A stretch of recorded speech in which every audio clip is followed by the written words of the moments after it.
ഇച്ചായന്റെ കണ്ണാണ് എല്ലാരും പറഞ്ഞത് കേട്ടോ. നജീബ് കാടെ കണ്ണല്ലേ? അതേ കണ്ണല്ലേ? അതെ.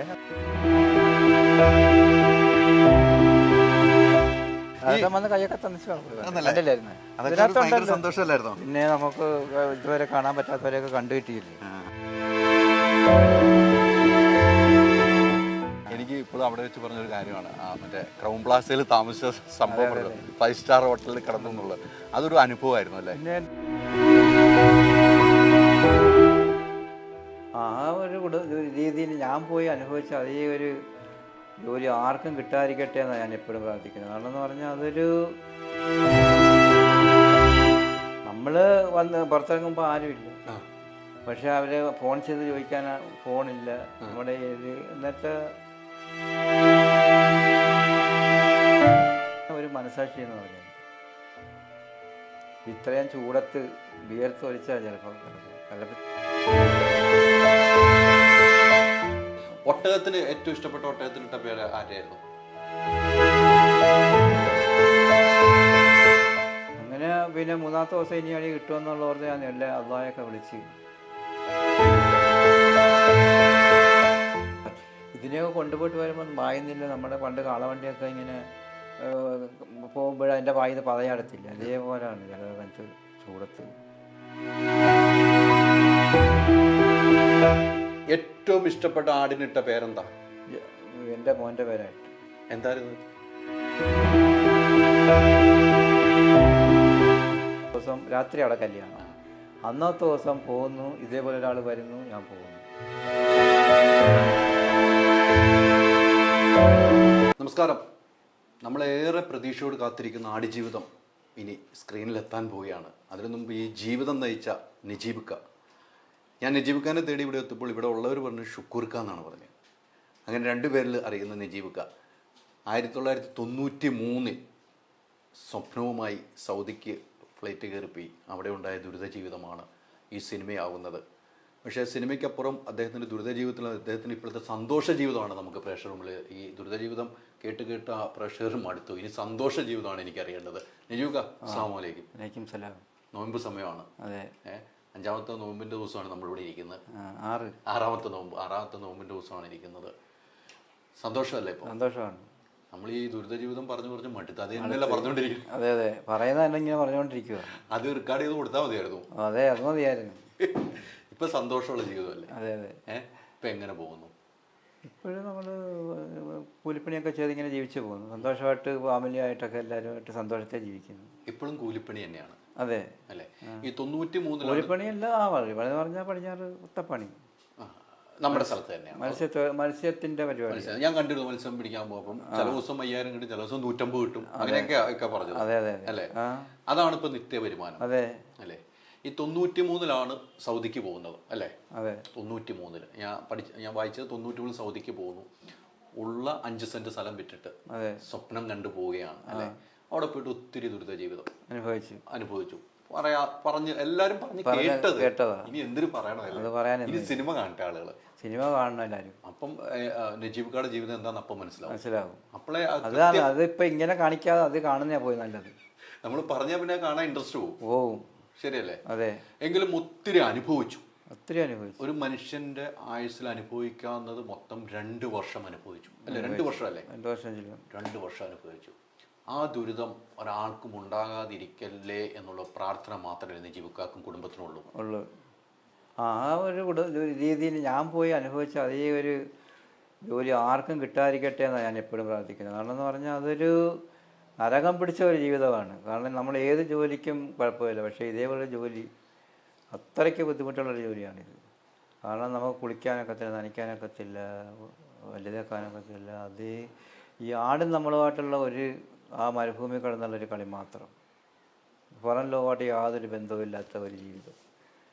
ഇപ്പോഴത്തെ ആൾക്കാരൊക്കെ പിന്നെ ഫോണും മറ്റേതൊക്കെ ആയിട്ട് പോകുന്നതുകൊണ്ട് അങ്ങനെയൊക്കെ സംഭവിക്കത്തില്ല എന്നാണ് 100% എനിക്ക് പറയാനുള്ളത്.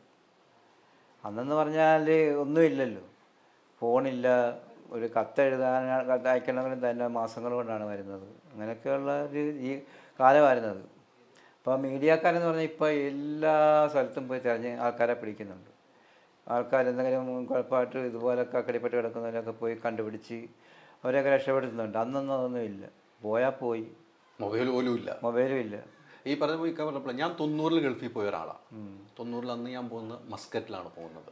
പറഞ്ഞാൽ അന്ന് ഇപ്പോൾ ഇക്ക പോയതുപോലെ ഞാനന്ന് പോകുമ്പോൾ എന്നെ ആരെങ്കിലും പിടിച്ചുകൊണ്ട് ഞാനും വിട്ടുപോയനെ. അന്ന് എൻ്റെ ഇക്കാമാരൊക്കെ ഉള്ളതുകൊണ്ട് ഞാൻ അവിടെ. അതെ അതെ അതെ. നമ്മളല്ല ആരെങ്കിലും നമ്മളെ കൊണ്ടുപോകാൻ അവിടെ വരുന്നുണ്ടെങ്കിൽ നമ്മൾ രക്ഷപ്പെടും. ഇക്കാനെ കൊണ്ടുപോകാൻ വേണ്ടി സ്വന്തക്കാർ വന്നു. അതിനു മുമ്പ് ഇക്ക വേറെ വണ്ടിയിൽ പോകണ്ട പോയി വണ്ടിയായിട്ട് വന്നു അല്ലേ? അതെ, അങ്ങനെയല്ല ചരിത്രം. അങ്ങനെ സംഭവിച്ചത്. നമ്മൾ വന്ന് പുറത്തിറങ്ങുമ്പോൾ ആരുമില്ല.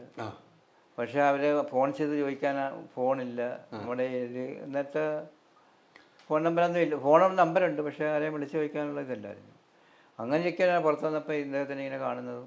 അവൻ്റെ പാസ്പോർട്ട് ചോദിച്ചപ്പോൾ ഞാൻ അങ്ങോട്ട് നേരിട്ട് വന്ന് പാസ്പോർട്ട് ചോദിക്കുകയാണ്. അല്ല, ഞാനങ്ങോട്ട് ചെന്ന് ഇങ്ങനെ ഒറ്റയ്ക്ക് ആ വണ്ടി ഇങ്ങനെ ഓടിക്കാൻ അങ്ങനെയാണെന്ന് പറഞ്ഞ് നമ്മൾ വണ്ടി വിളിച്ച് പോത്തില്ലേ, അങ്ങനത്തെ വണ്ടിയാണ്. പിക്കപ്പായിരുന്നു. പിക്കപ്പാണല്ലോ.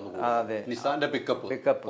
ഓ, അപ്പം ഞാൻ പോയതുപോലെ അങ്ങോട്ട് ചെന്ന് ചോദിച്ച്. അപ്പോൾ പുള്ളി തന്നെ അടുത്ത് പാസ്പോർട്ട് ചോദിച്ചു. അപ്പോൾ ഞാൻ കൊണ്ടുപോകാമെന്ന് ഞാൻ പറഞ്ഞാൽ കൊണ്ടുപോകും. ശരിക്കും തട്ടിക്കൊണ്ട് പോകണ രീതി പോയി. നമ്മൾ വണ്ടി കയറി തട്ടിക്കൊണ്ട് പോകുന്ന അറിയുന്നത് ഞാൻ ഇങ്ങനെ മരുഭൂമിയിലോട്ട് ചെന്ന് കഴിയുമ്പോഴേ അറിയുന്നത്. അതെ അതെ. ഒരു സൂപ്പർ മാർക്കറ്റിലേക്കാന്ന് പറഞ്ഞാൽ എന്നെ കൊണ്ടുപോകുന്നത്. അവിടെ ചെന്നപ്പോഴിത് 10-700 ആടും ഒരു 10-24 ഒട്ടകവും ആയിട്ടൊരു ഭീകരമായ ഒരു ജീവി. ഒന്നും പറയാൻ പറ്റാത്തൊരവസ്ഥയാണ്. പറയാൻ പറ്റില്ല.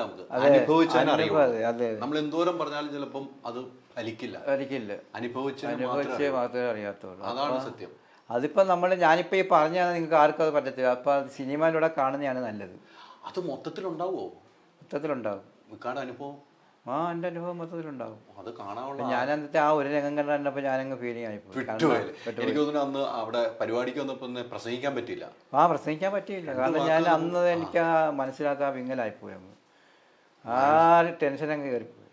ഒന്നും ഉണ്ടായിരുന്നു അവിടെ? ഞാൻ ഉണ്ടായിരുന്നു. പിന്നെ നിങ്ങളൊക്കെ പുറത്ത് നിൽക്കുമായിരുന്നു? അല്ല, ഞാൻ എത്തുണ്ട്. ഞാൻ ഫ്രണ്ടിൽ തന്നെ ബെന്യാമിൻ സാറിന്റെ ഒക്കെ ബൈക്കിലുണ്ടായിരുന്നു. നിങ്ങൾ അങ്ങേ സൈഡിലായിരിക്കും വൈഫൊക്കെ. ഏഷ്യാനെറ്റായിരുന്നല്ലോ അവിടെ.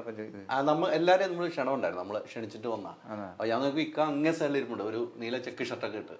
വൈഫും അവിടെ ഇരിപ്പുണ്ട്. ഇക്ക അവിടെ നിന്ന് കയറി തൊട്ടപ്പുറത്ത് കുറെ ആളുകൾ ബെന്യാമിൻ പറഞ്ഞു ഇതാണ് ഇക്കാന്ന് പറഞ്ഞു. ഇക്ക അവിടെ നിന്ന് വന്നിട്ട് പിന്നെ ഇക്കായോട്ട് കെട്ടിപ്പിടിച്ചിട്ടാണ് ബെന്യാമിൻ സ്റ്റേജിൽ നിന്ന് ഇറങ്ങുന്നത്. അതെ അതെ. അപ്പൊ നിങ്ങൾ തമ്മിലുള്ള സ്നേഹവും. അതെ. ബെന്യാമിൻ കണ്ടില്ലായിരുന്നെങ്കിൽ, പിന്നീടുള്ള യാത്രയിൽ കണ്ടുമുട്ടിയില്ലായിരുന്നു, പിന്നീടുള്ള ഗൾഫ് യാത്രയിൽ കണ്ടുമുട്ടിയില്ലായിരുന്നെങ്കിൽ കഥ വരത്തില്ലായിരുന്നു. കഥ വരില്ലല്ലോ. ഇല്ലായിരുന്നു. ഈ അവിടെ പോയപ്പം ഞാൻ കേട്ട കഥയിൽ അവിടെ പോയി കഴിഞ്ഞപ്പം ഇവന്റെ കസ്റ്റഡിയിലായി, ഈ അറബിയുടെ കസ്റ്റഡിയിലായിരുന്നു. അതൊക്കെ നമ്മൾ നാടൻ ഭാഷയിൽ കാട്ടറബി എന്നൊക്കെയാണ് പറയുന്നത്. അല്ല, അങ്ങനെയല്ല പറയുന്നത്. കാട്ടറബി അങ്ങനെയാണ് പറയുന്നത്. അവിടെ പോകുമ്പോൾ ഒരാളെ കണ്ട ഒരു കഥ പറഞ്ഞിട്ടുണ്ടല്ലോ. അത് കഴിഞ്ഞിട്ട് നജീബിക്കയുടെ കഥാപാത്രത്തിൽ പോലെ നജീബിക്ക താടിയും മീശയും അങ്ങനെ ഒരാൾ അവിടെ ഇരിക്കണ കണ്ടു എന്ന് പറഞ്ഞില്ലേ? അവനും ഇതിനു മുമ്പ് ഇദ്ദേഹവും ഇതുപോലെ ഒരാളായിരുന്നു. അതേപോലെ ആളായിരുന്നു അയാൾ. ഇതേപോലെ കൊണ്ടുവന്നതായിരിക്കും അയാളെ. കാരണം ഒന്നും മിണ്ടിയിട്ടില്ല അയാളെ അടുത്ത്. നിങ്ങൾ തമ്മിലൊന്നും സംസാരിച്ചിട്ടില്ല? രാത്രിയായിരുന്നു ഈ ചെല്ലുന്നത്. രാത്രി ചെന്ന് നമ്മൾ ടൈമൊക്കെ 8 മണിയെങ്കിലും ആയിക്കാണോന്ന് എനിക്ക് തോന്നുന്നു. പിന്നെ ടൈമും ഇതെല്ലാം നമ്മളെ വിട്ട് എല്ലാം വിട്ട്, എല്ലാ കണക്ഷനും വിട്ടുപോയി. അങ്ങനെ വിട്ടെന്ന് നേരെ വിളക്കുമ്പോൾ കാണുന്നില്ല. കാണുന്നില്ല. അറബി അവിടെ തന്നെ ഇരിക്കുമല്ലേ. അറബി ഇല്ലെങ്കിൽ ഞാനും ഒന്നും പോകും. വഴിയൊന്നുമില്ല, എങ്കിലും ഞാൻ പോകും. എങ്ങനെങ്കിലും ഓടി എവിടെങ്കിലും ചെന്ന് 2 ദിവസം ആണെങ്കിലും 3 ദിവസം ആണെങ്കിലും ഓടി പോവും. അതിനൊരു മടിയില്ലായിരുന്നു. അതിന് മടിയില്ല. അതിന് ഇച്ചിരി ധൈര്യം ഉണ്ടല്ലോ, ചെന്ന വാക്കല്ലേ. പോയവരുടെ കുറച്ച് ഊർജ്ജം നമ്മളെ ഫുഡൊക്കെ കഴിച്ച് ഇരിപ്പുണ്ട്. അതെ, ആ ഊർജ്ജം ഉണ്ട്. പിന്നെ അന്നേ തന്നെ പോകാൻ തുടങ്ങി. കാരണം ഇത് കണ്ടപ്പോൾ തന്നെ കരച്ചൽ മാത്രമേ ഉള്ളൂ എനിക്ക്, അല്ലാതെ യാതൊന്നുമില്ല. കരയെന്ന് പറഞ്ഞാൽ ഇവന് ദേഷ്യം കൂടുക. അറബിക്ക് ഒരു മനസ്സാക്ഷി എന്ന് പറഞ്ഞാൽ ഒരു മനസ്സാക്ഷി എന്ന് പറഞ്ഞാൽ ഇത്രയും ചൂടത്ത് വിയർത്ത് ഒലിച്ചാൽ ചിലപ്പോൾ ചില കാറ്റ് വരുവാണെങ്കിൽ ഈ മരുഭൂമിയിലെ കാറ്ററിയാമല്ലോ, മണ്ണെല്ലാമായിട്ട് വന്നിട്ട് നമ്മൾ മേലൊക്കെ പൊതിക്കുന്ന പോലെയാണ്. ഒന്നും കാണത്തില്ല. ചിലപ്പോൾ അടഞ്ഞം കൊണ്ട് പോകുമ്പോൾ 100-150 അടഞ്ഞൊക്കെ കൊണ്ടായിരിക്കും പോകുന്നത്. പോയിട്ട് ഒരു കാറ്റ് വരുവാണെങ്കിൽ ഇത് എങ്ങോട്ട് പോയെന്നൊന്നും കാണാൻ പറ്റാത്തൊരവസ്ഥയാണ്. പിന്നെ ഈ എണ്ണം ഇവിടെ ഏൽപ്പിക്കുകയും ചെയ്യണം. അത് എണ്ണ ഏൽപ്പിക്കണത് ഇവിടെ എണ്ണത്തൊന്നും ഇല്ല അവൻ. പിന്നെ പക്ഷെ എന്നാലും നമുക്കൊരു ഭയമുണ്ട്. ഭയമുണ്ട്. ഇനി എണ്ണിയാലോന്നോർത്തൊരു ഭയമുണ്ട്. ഈ അവിടെ നിന്ന് അറിഞ്ഞത് 3, 4, 5 പ്രാവശ്യം 2, 3 പ്രാവശ്യം കുളിച്ചിട്ടുള്ളൂ ഈ 2 വർഷത്തിനിടയ്ക്ക് അല്ലേ? ആ ഒരു അവസ്ഥ അതൊന്നും പറയാൻ പറ്റാത്ത അവസ്ഥ. ഞാൻ പിന്നെ ആടുമായിട്ടങ്ങ് ഇതായിപ്പോയി. ആടാണ് നമ്മുടെ പിന്നെ ആട് കുളിക്കുന്നില്ല, പിന്നെ ഞാൻ കുളിച്ചിട്ട് എന്ത് കാര്യം എന്നാണുള്ള ഒരു ആ അവസ്ഥയിലേക്ക് അവസ്ഥയിലായി. ഏറ്റവും ഇഷ്ടപ്പെട്ട ആടിനിട്ട പേരെന്താ? എൻ്റെ മോൻ്റെ പേരായിട്ട്. എന്തായിരുന്നു ഇത്?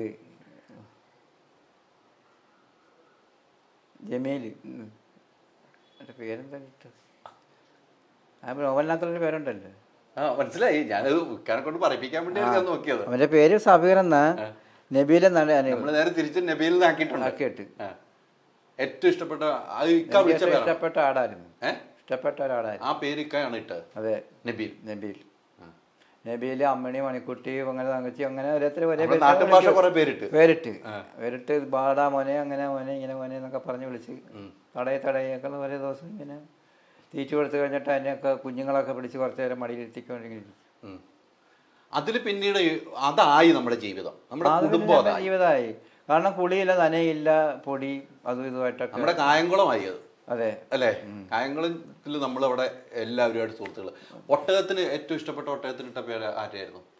ഒട്ടകത്തിന് ഇട്ട പേരൊന്നും ഞാൻ ഇട്ടില്ല കേട്ടോ. ഒട്ടകത്തിനെന്ന് പറഞ്ഞാൽ നമ്മളോട്ട് യാതൊരു ബന്ധവുമില്ല.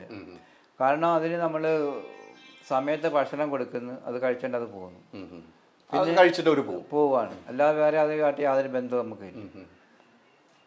അവർക്ക് വലിയ ബന്ധങ്ങളില്ല. ഇല്ല.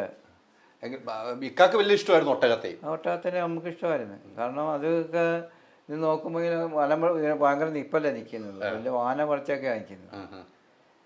അതൊക്കെ ഭയങ്കര വിലയ്ക്കാണ് വിൽക്കുന്നതെന്ന്. ഈ ആട് എത്ര നാൾ കൊണ്ടാണ് ഈ വിൽക്കാൻ വേണ്ടി കൊണ്ടുപോകുന്നത്?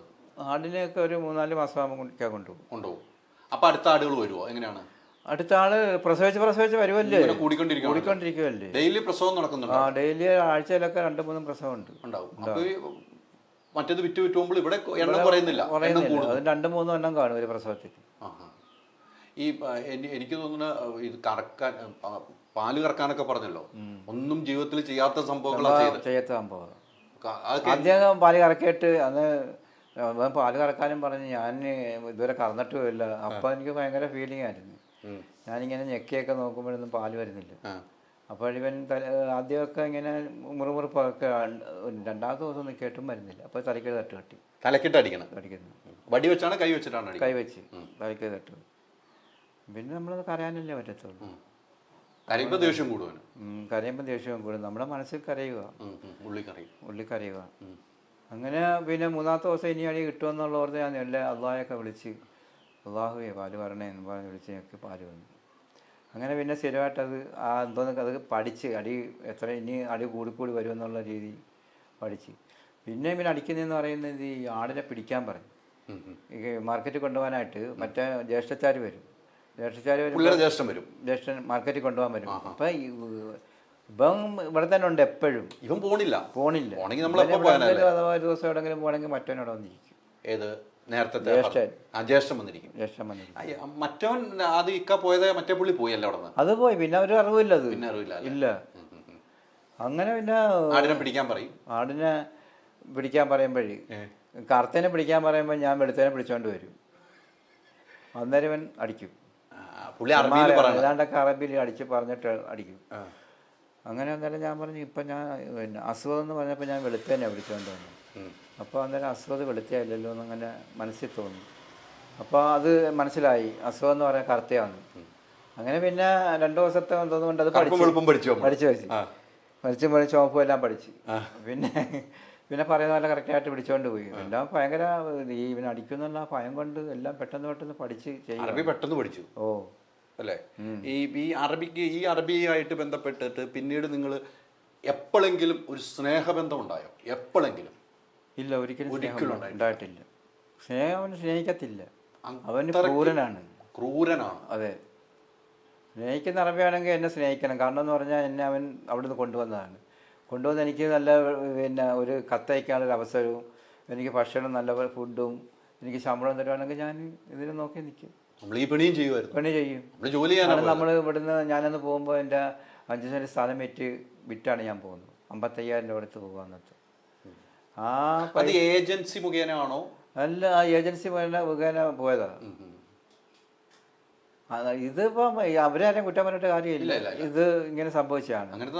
അങ്ങനത്തെ സംഭവങ്ങൾ ഒത്തിരി ഉണ്ടായി, അങ്ങനെ സംഭവിച്ച. അപ്പം അവരാരെയും കുറ്റം പറഞ്ഞിട്ട് ഒരു കാര്യമില്ല, ഏജന്റുമാരെയോ അവര് ഒന്നും പറയേണ്ട കാര്യമില്ല. ഇതിങ്ങനെ സംഭവിച്ചതിനാണ്. വല്ല ഫുഡും തന്നെങ്കിലല്ലേ അവന് ഇഷ്ടമുള്ളവനെന്ന് പറയാൻ പറ്റും. ഫുഡും തന്നെ, എനിക്ക് സാലറിയും തന്നെ, എനിക്ക് നാട്ടിലേക്ക് വിവരം അറിയുവാണെങ്കിൽ ഞാൻ പിന്നെ എൻ്റെ കുറച്ച് കാലം വരെ ഞാൻ നിൽക്കും. ഒരു 2 വർഷമെങ്കിലും ഞാൻ അവിടെ വന്ന് തട്ടി, പിന്നെ പോത്തില്ല. ആദ്യത്തെ 2 വർഷം എങ്ങനെയെങ്കിലും പിടിച്ച് നിൽക്കും. ഈ കുളിക്കാതെയൊക്കെ വന്ന് താടി വളർന്നു അല്ലേ? ഇപ്പം പൃഥ്വിരാജിൻ്റെ രൂപം കാണുമ്പോൾ നമുക്കറിയാലോ, ഇക്കാടെ രൂപമാണല്ലോ പൃഥ്വിരാജ് വെച്ച താടിയും മുടിയും ഒക്കെ ചട പിടിച്ച മുടിയും ഒക്കെ ആയിട്ടാണല്ലോ. അത് എങ്ങനെ ഉൾക്കൊണ്ട് പോയി? ഉൾക്കൊണ്ട് പിന്നെ നമ്മൾ അങ്ങനെ പോകും. പിന്നെ നമ്മുടെ ആ ഒരു പകുതി ഇത് പോയി, കാരണം സ്വയബോധം പകുതി പോയി. പിന്നെ നമ്മുടെ നാട്ടിലെ വലിയ ചിന്ത നമ്മുടെ മനസ്സിൽ നിന്ന് വിട്ടു. അല്ല, അന്ന് പോകുമ്പം വൈഫ് ഗർഭിണിയാണ്, 8 മാസം ഗർഭിണിയായിരുന്നു. അത് പ്രസവിച്ചേ ഇല്ല എന്നുള്ള ആ ടെൻഷനായിരുന്നു. ഞാൻ തന്നെ നനയ്ക്കായിട്ട് തലയിട്ട് അടിക്കും, എന്ത് ജീവിതമായി പോയെന്ന് പറഞ്ഞുകൊണ്ട്. കാരണം മുകളോട്ട് നോക്കുമ്പോൾ ഇങ്ങനെ പ്ലെയിൻ പോകുന്നതായിട്ട് കാണും, കിളികൾ കരയുന്നതാണ്, ഇനി ആടുമുണ്ട്. ഇതാണ് നമ്മുടെ ജീവിതം.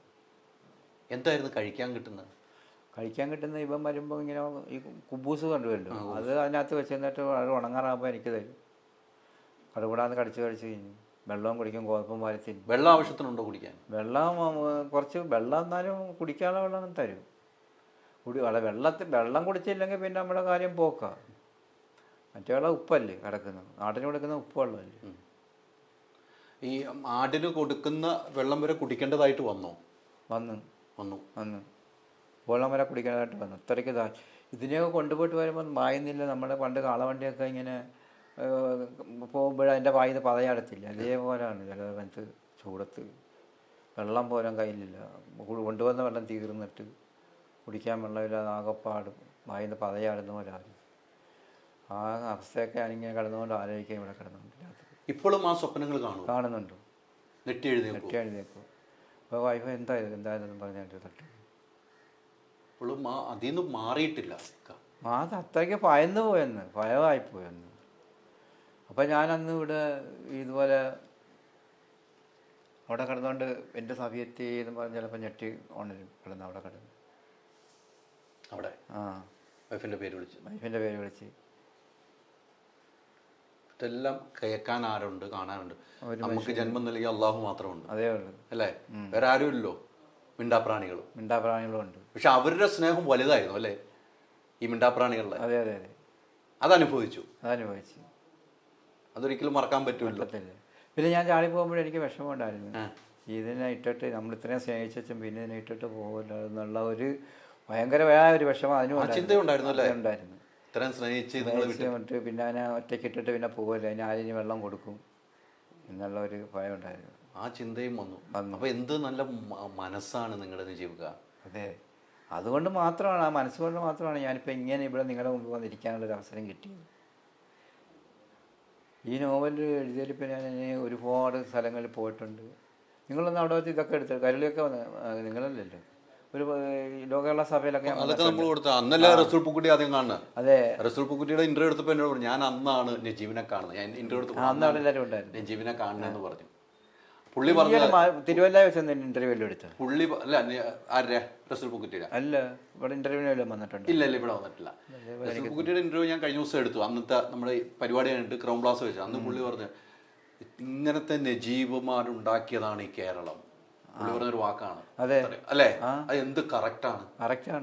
ആർക്കെങ്കിലും അറിയാം മറ്റുള്ളവർ കഷ്ടപ്പെട്ട കാര്യങ്ങൾ. അത്തരം നജീബന്മാരുടെ കേരളമാണെന്നാണ് പൂക്കുറ്റി റസൂൽ എന്നോട് പറഞ്ഞത്. നിങ്ങളന്ന് കണ്ട ചരിത്രമൊക്കെ എന്നോട് പറഞ്ഞു. ഇപ്പൊ വന്നപ്പോഴും കണ്ടായിരുന്നു. ഇപ്പൊ വന്നപ്പോ കണ്ട. അന്റെ പിറ്റേ ദിവസമാണ് ഞാൻ ചോദിച്ചായിരുന്നു കാര്യങ്ങളൊക്കെ, എങ്ങനെയുണ്ട് ജീവിതമൊക്കെ സുഖമാണ്. ഒരുപാട് ഹോട്ടലിൽ വെച്ച് ചോദിച്ചായിരുന്നു. റോംബളാസാലയിൽ ഒരു ദിവസം താമസിച്ചായിരുന്നല്ലോ. അവിടെ താമസിച്ച ഒരു ദിവസം 5 സ്റ്റാർ ഹോട്ടലിൽ ജീവിതത്തിൽ അല്ലേ? ഇത്ര ആയിട്ടും ഇപ്പോഴേ അവിടെ താമസിച്ചിട്ടുള്ളൂ. അതെ, ആദ്യമായിട്ടാണ് അതൊക്കെ. അതുകൊണ്ട് പിന്നെ നമ്മൾ ഇവിടെ ലോകകേരള സഭ വന്നപ്പോൾ അവിടെയും താമസിക്കാൻ പറ്റി 3-4 ദിവസം.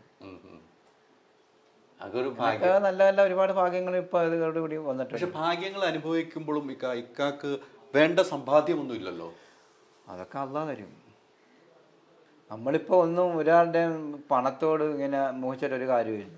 നമുക്ക് വെച്ചിട്ടുണ്ടെങ്കിൽ നമുക്ക് കിട്ടും എന്നുള്ളൊരു ചിന്ത മാത്രമേ എനിക്കുള്ളൂ. ഞാനിപ്പോൾ പോകുന്ന ജോലി ചിലപ്പോൾ 300 കിട്ടും, 500 കിട്ടും, 400 കിട്ടും, ചിലപ്പോൾ 1000 കിട്ടുമായിരിക്കും, 2000 കിട്ടുമായിരിക്കും.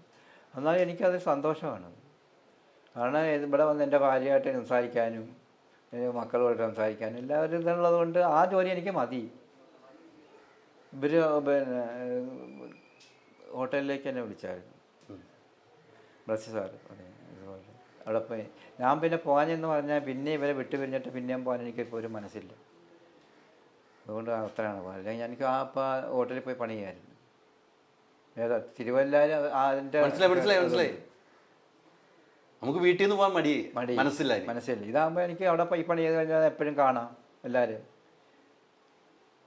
നിങ്ങളുടെ ചിന്ത ഭയങ്കരമാട്ടോ. അതെ, അതാണ് പഠിച്ചത് നിങ്ങൾക്ക് ഇങ്ങനെ തരുന്നത്. നാളെ ഒറ്റ പരിപാടി കാണണം. 9 മണിക്ക് ഇടുമെന്ന് പറഞ്ഞു ഫ്ലവേഴ്സിൽ. ഒരു കോടി അല്ലേ ഇന്നലെ ഷൂട്ട് ചെയ്തത്. അതിൽ ഒത്തിരി ചരിത്രം പറഞ്ഞാണല്ലോ. ശ്രീകണ്ഠൻ സാറിൻ്റെ അടുത്ത് ഒത്തിരി പറഞ്ഞിട്ടുണ്ടാവുമല്ലോ. നമ്മുടെ അടുത്തൊക്കെ പറയാത്ത ഒത്തിരി പറഞ്ഞിട്ടുണ്ടാവും അവിടെ. ഇല്ല, ഇവിടുത്തെ പറഞ്ഞ കാര്യങ്ങളൊക്കെ തന്നെ ചോദിച്ചുള്ളൂ. ഞാൻ ഇന്നലെ വിളിച്ചപ്പോൾ അവിടെ ഷൂട്ട് തുടങ്ങിയില്ല എന്നാ പറഞ്ഞു. ഞാൻ രാത്രി 9:30 ആയിക്കോ. ഞാൻ ഇക്കാലത്ത് പറഞ്ഞില്ല അത്ര ആവുമെന്ന് ഞാൻ പറഞ്ഞില്ലേ. ഞങ്ങൾ നേരത്തെ അവിടെ പോയി കിടന്നു. വെറുതെ 3:30 എത്തിയില്ല ഇന്നലെ. 3:30 എത്തി അതിനകത്ത് മാറി ഇരിക്കുക. പക്ഷേ അന്നേരമെങ്കിലും നിങ്ങളാരെങ്കിലും ഒക്കെ വിളിക്കുവാണെങ്കിൽ പുറത്ത് വന്ന് എടുത്തിട്ടും പോകാമായിരുന്നു. അല്ല, അപ്പൊ ഞാൻ ഇക്കാനോട് പറഞ്ഞല്ലോ അവിടെ കഴിയട്ടെ എന്ന് പറഞ്ഞോണ്ട് ഞാൻ പിന്നെ വിളിക്കായിരുന്നു. അത് ഇങ്ങോട്ട് ഇപ്പൊ വിളിക്കുമെന്ന് പറഞ്ഞിരിക്കുവല്ലേ. ആരും വിളിച്ചില്ല. വിളിച്ചില്ല. അങ്ങനെയാണെങ്കിൽ അത് അവിടെ കുറെ നടന്നേനെ. അതെ. ഇവിടെ എല്ലാവരും പറഞ്ഞ കാര്യമില്ലായിരുന്നു. ഇല്ലായിരുന്നു. അതവിടെ നിൽക്കട്ടെ. അത് കഴിഞ്ഞിട്ട് ഒരു കത്ത് എഴുതുവാണല്ലോ ചെയ്തത്. ആദ്യത്തെ കത്ത് എഴുതാൻ പറഞ്ഞ സമ്മതിച്ചില്ല, ആർമി സമ്മതിച്ചില്ല. പിന്നീട് ആ കത്ത് ഒരു മാലാഖയെ പോലെ ഒരാൾ വന്നു അല്ലേ? അതെ. അതെങ്ങനെയാണോ ഒന്ന് പറയുക. മാലാഖയെ പോലെ കത്ത് അവിടെ ഇട്ടിട്ട് പോയെന്നൊരു ഞാൻ വായിച്ചിട്ടുണ്ട്.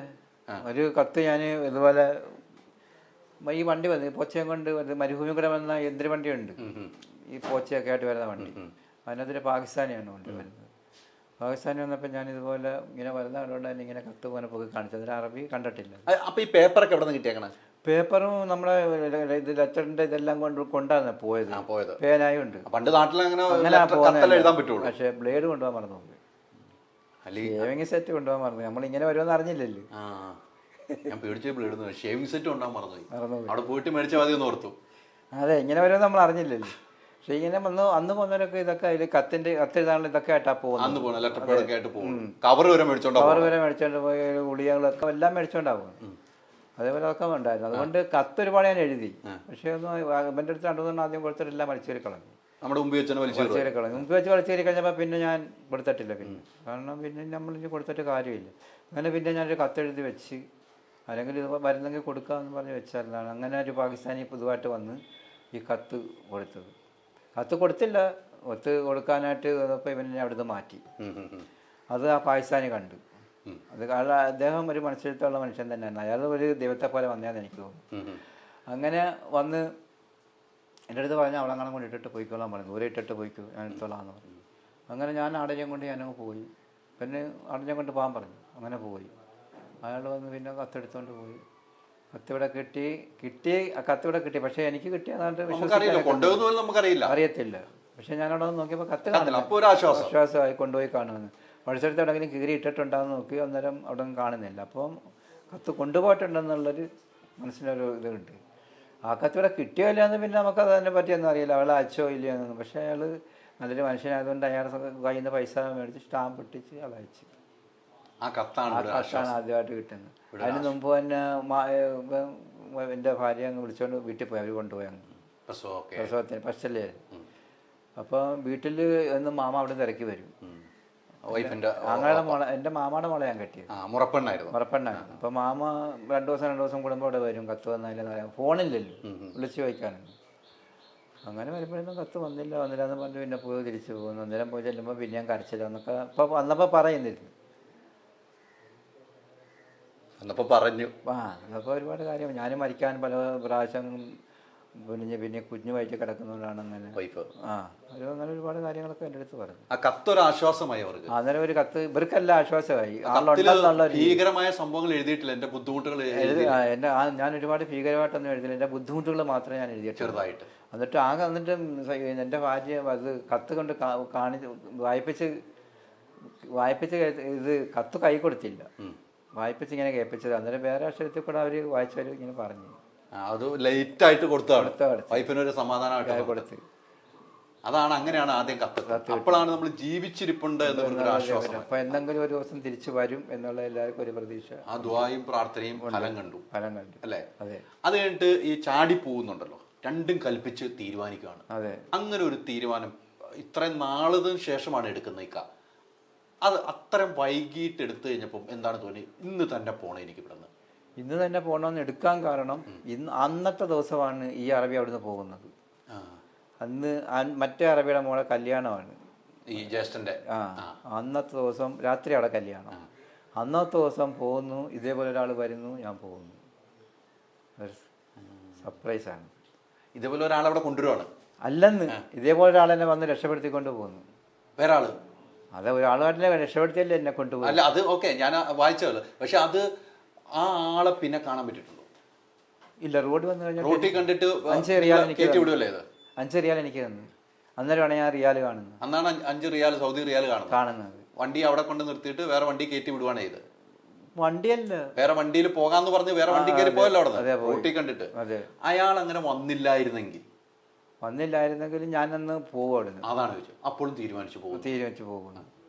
വന്നില്ലായിരുന്നെങ്കിൽ ഞാൻ പോയി. ഞാൻ പിടിച്ചാലും ചേരുന്നതിന് ഇനി എനിക്കൊരു ജീവിതം വേണ്ട എന്നുള്ള രീതിയായി.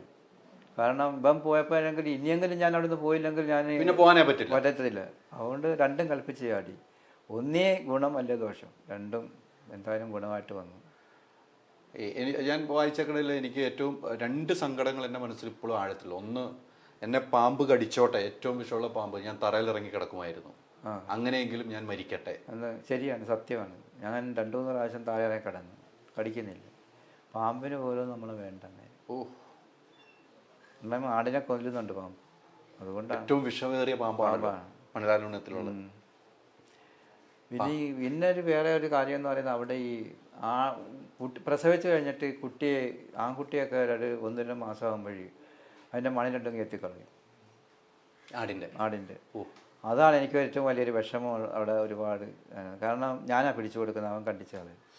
എന്നിട്ട് സ്പ്രേ അടിക്കും, അത് പെട്ടെന്ന് വളർന്ന് കയറുമോ എന്തോ അത് വരുന്നത് നമുക്കറിയത്തില്ല. പക്ഷെ നമ്മുടെ ഇവിടെ കാണാൻ ഇച്ചിരി മുറിവ് എങ്ങാണോ ആയിക്കഴിഞ്ഞാൽ എന്ത് ഇതൊക്കെ ശുശ്രൂഷകളാണ് ചെയ്യുന്നത്. സ്പ്രേ അടിക്കുമ്പോൾ തന്നെ അത് എൻ്റെ കീന്നൊരു കരച്ചില്ലതേ ഉള്ളൂ, തീർന്നു. പിന്നെ അത് പെട്ടെന്ന് വല പോലെ വളർന്ന് കയറി വരും. അത് ഏറ്റവും സങ്കടം ഉണ്ടായി അല്ലേ? അത് ഏറ്റവും സങ്കടം ഉണ്ടായ കാര്യം.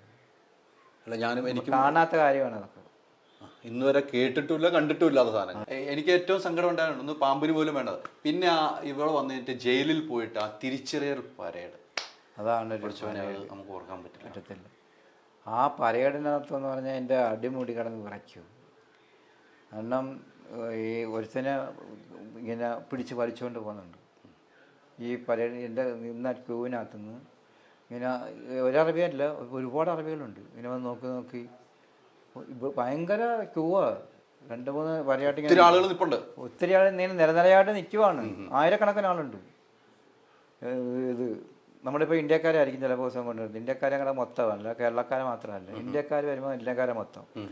അപ്പോൾ ഇങ്ങനെ ഓരോ അറബികൾ ഇങ്ങനെ മുഖത്തോട്ട് നോക്കി ഇങ്ങനെ പോവുക. അപ്പോഴേ ഈ അറബിയാണ് എൻ്റെ അടുത്ത് വന്ന് നോക്കിയിട്ട് ഇങ്ങനെ പോയത്. പക്ഷേ എന്നെ പിടിച്ചില്ല ഇതിൽ. അപ്പം ഞാൻ അന്നേരമാണ് എനിക്ക് ഇത് വന്നത്, ഇയാളെൻ്റെ അറബി അല്ലെന്ന്. അന്നേരം ഒരു സമാധാനമായി. അതുവരെ ഞാൻ വിറച്ചുകൊണ്ട് ഇങ്ങനെ നിൽക്കുകയാണ്. വീണ്ടും പോകേണ്ട വരുമോ, വീണ്ടും പോകേണ്ടി അവിടെ വന്നാൽ വായിക്കുമ്പോൾ അതായിരുന്നു ടെൻഷൻ. വീണ്ടും പോകേണ്ടി വന്നാൽ തീർന്നു. അത് പിന്നെ പുറം ലോകം കാണത്തില്ല അവൻ അല്ലേ? അതെ. എന്തുകൊണ്ട് പിന്നെ വന്നിട്ട് 2000 പോകുന്നു. പിന്നെ 2000 പോകുന്നു. അവിടെ വെച്ചാണ് കഥ എഴുതുന്നത്, നായകനെ കണ്ടുമുട്ടുന്നത് അല്ലേ? ജീവിതം എഴുതാൻ വേണ്ടി അവസരം കൊടുക്കുന്നത് അല്ലേ? അത് ഒരു അനുഭവം അല്ലായിരുന്നു? സുനിൽ എന്ന് പറഞ്ഞ ഒരാൾ അവിടെ ജോലിക്ക് അത് എൻ്റെ അളിയന് ഒരു ഫ്രീ വിസ അയച്ചു തന്നുകൊണ്ട് എൻ്റെ കൂട്ടുകാരനാണ് സുനിൽ. അന്ന് തന്നെ എൻ്റെ വൈഫ് പറഞ്ഞു ഇനി പോകണ്ടെന്ന് പറഞ്ഞു, നമുക്ക് ഉള്ളത് കൊണ്ട് ഇവിടെ ജീവിക്കാമെന്ന് പറഞ്ഞു. അപ്പോൾ പറഞ്ഞു നമ്മളിനി എവിടെ പോയി ജീവിക്കാനോ, കാരണം നമുക്ക് 5 സെന്റ് സ്ഥലമുള്ളത് പോയി. പിന്നെ നമുക്ക് എവിടെയെങ്കിലും താമസിക്കാനൊക്കെ ഒരു വീട് വേണം, വസ്തു വേണം. അങ്ങനെ ഇതുപോലെ അന്നേരം അത് അളിയനെല്ലാം അറിയാം. ജ്യേഷ്ഠൻ്റെ കൂടെ അന്നേരം അവിടെ താമസിക്കുന്നുണ്ട്. അങ്ങനെ പിന്നെ വിസ ഞാൻ പോയി, റിയാദിൽ ചെന്നിറങ്ങി, ബഹ്റൈനിൽ ചെന്നിറങ്ങി. അവിടെ ചെന്നിറങ്ങി. പിന്നെ അളിയൻ്റെ റൂമിൽ 2-3 ദിവസം താമസിച്ച്. അങ്ങനെ ഒരു ദിവസം ഞാൻ സ്റ്റുഡിയോയിലോട്ട് ഇങ്ങനെ വരും. അളിയന് ചെറിയ സ്റ്റുഡിയോ നടത്തുക അവിടെ. അപ്പോൾ ആ സ്റ്റുഡിയോയിലോട്ട് വരുമ്പോൾ അന്ന് സുനിലേട്ടനോട് ഇരിക്കും. അന്ന് സുനിലേട്ടനോട്ട് എനിക്ക് പരിചയമൊന്നുമില്ല. അന്നേരം അളിയന് പറഞ്ഞു ഇതുപോലെ മാവേലിക്കരയുള്ളതാണ് എൻ്റെ കൂട്ടുകാരൻ സുനിലാന്നൊക്കെ പറഞ്ഞു. അപ്പം ഞാൻ ചോദിച്ചു സുനിലേട്ട അന്നേരം ഞാനിപ്പോൾ നാട്ടിൽ നിന്ന് വന്നാൽ എനിക്കൊരു ജോലി എവിടെയെങ്കിലും ഒപ്പിച്ച് തരാൻ പറ്റുമെന്ന് ചോദിച്ചു. അന്നേരം എന്നെ എവിടെ നിന്ന് ഒപ്പിക്കാൻ എൻ്റെ ഒരു ജോലി ഉണ്ട്, അത് നീ ചെയ്യത്തില്ലെന്ന് പറഞ്ഞു ആ ജോലി. അപ്പോൾ ഞാൻ ചോദിച്ചു പിന്നെ ഞാൻ ചെയ്ത പോലുള്ള ജോലി ലോകത്താരും ചെയ്തിട്ടില്ലെന്ന് ഞാൻ പറഞ്ഞു. അന്നേരം ഇയാൾ അതെന്ത് ജോലിയാണെന്ന് എന്നൊക്കെ ചോദിച്ചപ്പോഴാണ് ഞാൻ കഥ പറയുന്നത്. കഥ വന്നപ്പോൾ അയാൾക്ക് എന്നെ അങ്ങ് ഇതായിപ്പോയി. ഇത്രയും ഭീകരമായ ഈ തകർന്നു. അങ്ങനെ സുനിലിൻ്റെ കൂട്ടുകാരനാണ് ബെന്യാമിൻ. ഇവർ രണ്ടുപേരും US നേവിയിലാണ് ജോലി ചെയ്യുന്നത്. അപ്പോൾ അവിടത്തേക്ക് തന്നെയാണ് എനിക്ക് പറ്റിയൊരു പണി അവിടെ ശരിയാക്കി തന്നത്. അപ്പോൾ ഞാൻ 2-3 ദിവസം കഴിഞ്ഞ് പാസ്സൊക്കെ റെഡിയാക്കി തന്ന് ഞാനവിടെ ജോലിക്ക് പോയി. പിന്നെ പുള്ളിയെ പുള്ളിയായിട്ട് മുട്ടിച്ച് കണ്ട് അങ്ങനെയാണ് ഈ കഥ എഴുതുന്നത്. പിന്നെ ദിവസം എൻ്റെ കൂടെ നടന്ന ഡെയിലി വരുക. ഞാനൊരു വണ്ടി ഇങ്ങനെ വലിച്ചുകൊണ്ട് പോകുമ്പോൾ എൻ്റെ പുറകെ നടന്നാണ് ഈ കഥ എഴുതുന്നത്. ആ കഥ എഴുതുമ്പോൾ എല്ലാം ഇങ്ങനെ പറഞ്ഞു കൊടുക്കും. പിന്നെ പിന്നീട് എഴുതിയത് വായിച്ചു കേൾപ്പിക്കോ? പിന്നെ ഇല്ല വായിച്ചൊന്നും കേൾപ്പിക്കത്തില്ല. അങ്ങനെ എന്ന് വരെ പേപ്പർ ഇങ്ങനെ എഴുതി അങ്ങ് പോവുകയാണ്. പിറ്റേന്നും വരും അതുപോലെ. ആദ്യം പുസ്തകമാക്കുമ്പോൾ പറഞ്ഞോ പുസ്തകമാക്കാൻ പോവാണ് എന്ന് പറഞ്ഞില്ലേ? എന്താ പുസ്തകം ഇക്കാക്കല്ല തന്ന ആദ്യമേ? എനിക്ക് പ്രകാശനം ചെന്നപ്പോൾ എനിക്ക് ആദ്യം തന്ന പുസ്തകം അത് വായിച്ചു നോക്കി. വലിയ പരിപാടി വെച്ചായിരുന്നു, വെച്ചാണ് ഈ പുസ്തകം പ്രകാശനം. വായിച്ച് ഭയങ്കര ടെൻഷനായിരുന്നു. എനിക്ക് ഭയങ്കരമായിട്ട് കരയൊക്കെ ചെയ്തു. വീണ്ടും ആ ജീവിതം ഓർമ്മ വന്നു. വീണ്ടും അതിനെ ഓർമ്മിപ്പിച്ച്. അന്ന് അവിടെ ബഹ്റിനിൽ പോയില്ലായിരുന്നെങ്കിൽ ഇത് സിനിമയാകില്ല, കഥയാകത്തിലൊന്നും ആകത്തില്ല. നമ്മുടെ ജീവിതം ആരും അറിയില്ല. നമ്മുടെ കുടുംബത്തിൽ മാത്രം ഒതുങ്ങിപ്പോയാൽ. പിന്നെ നമ്മളിവിടെ ഇങ്ങനെ പഴയതുപോലെ പണിയും ചെയ്ത് ജീവിച്ചത്. അങ്ങനെ ആ പോക്കിലാണ് ഈ 5 സെന്റ് സ്ഥലം ഒരു വീടും വെച്ച് എൻ്റെ ബഹ്റിനിൽ പോയിട്ട് വെച്ചാണ്. ബഹ്റിനിൽ പോയിട്ട് 20 വർഷം നിന്ന് വെച്ച വീടാണ്. 20 വർഷം ജോലി ആയിട്ടുണ്ടാക്കിയത് ഇത് മാത്രം. അത് ശമ്പളം കുറവായിരുന്നു. എന്നാലും എനിക്ക് ഏറ്റവും സ്വർഗം കിട്ടിയൊരു ജോലിയായിരുന്നു. സന്തോഷമായൊരു ജോലി. സ്വർഗം കിട്ടിയ ജോലി നല്ല ജോലിയായിരുന്നോ? കച്ചറയിൽ നിന്ന് ആക്രി പറക്കുന്ന ജോലി. അതാണ് സ്വർഗം കിട്ടിയ അവിടുത്തെ ഉദ്ദേശിച്ചുകൊണ്ടുള്ള എന്ന് പറയുന്നത്. അതാണ് പറഞ്ഞത്. ഞാൻ ജോലി എന്താന്ന് ചോദിച്ചതാണ്. ഞാൻ വായിച്ച ഇക്ക പറയണം എന്ന് ഓർത്ത് ഞാൻ പറയിപ്പിച്ചാണ്. നമ്മള് വായിച്ചെങ്കിലും ഇക്ക പറയണല്ലോ. പക്ഷെ അത് നമുക്ക് ഏറ്റവും വലിയ ജോലി. ആ ജോലിയിൽ നിന്നും നമ്മളെ ഞാനെന്തായാലും പറഞ്ഞു ചേട്ടാ ഇതാണ് ഞാൻ ചെയ്യാത്ത ജോലിയാണ് നിന്റെ അടുത്ത് പറഞ്ഞല്ലോ എന്ന് ഞാൻ പറഞ്ഞു. അതിലും വലുത് നമ്മൾ ചെയ്തേക്കണം. അല്ല പിന്നെ ആ പുള്ളിക്ക് മനസ്സിലായി. പിന്നത് നമ്മുടെ സിനിമയും അങ്ങനെയാണല്ലോ തുടങ്ങുന്നത്. കഥയിൽ നിന്നങ്ങ് തുടങ്ങുവാണല്ലോ. എന്തായാലും ഒത്തിരി സന്തോഷം. ഇനി നല്ല നല്ല ജീവിതം കുടുംബമായിട്ട് ഇങ്ങനെ ഇവിടെ തന്നെ. ഇനി ഗൾഫ് പോവോ? ഇനി പോകുന്നില്ല. ഉറപ്പിച്ചു. എന്തായാലും ആര് പറഞ്ഞാലും ഉറപ്പിച്ച്. ശ്രീകണ്ഠൻ നായർ പറഞ്ഞാലും ഉറപ്പിച്ചു. ഇനി പോകുന്നില്ല. ഇനി ഇവിടെ തന്നെ. ഈ സിനിമ ആകുന്നു, ഈ കഥ ബുക്കൊക്കെ എഴുതിയിട്ട് സിനിമയാക്കാൻ പോവാന്ന് എപ്പോഴാണ് ബെന്യാമിൻ പറഞ്ഞത്? സിനിമയൊക്കെ ഇതിപ്പം കേരള സാഹിത്യ അവാർഡ് കിട്ടിക്കഴിഞ്ഞല്ലേ പിന്നെ ഇതൊക്കെ പിന്നെ ഫേമസ് ആകുന്നത്. അങ്ങനെ പിന്നെ പറഞ്ഞ സിനിമ ആകുന്നൊക്കെ. പൃഥ്വിരാജ് വാർത്താ സമ്മേളനത്തിൽ ഞാനാണ് ചോദിച്ചത്, നജീബിനെ കണ്ടുപിട്ടിയ നിമിഷം ചോദിച്ചപ്പോൾ പറഞ്ഞേ ഞാൻ നജീബിനെ ഏറ്റവും അവസാനം ലാസ്റ്റ് ഷോട്ടിലാണ് കണ്ടത്. ശരിയാ, അത് മതിയെന്ന് പറഞ്ഞു. അല്ല അതിന് മുമ്പ് കാര്യങ്ങളൊക്കെ ഞാൻ പറഞ്ഞായിരുന്നല്ലോ.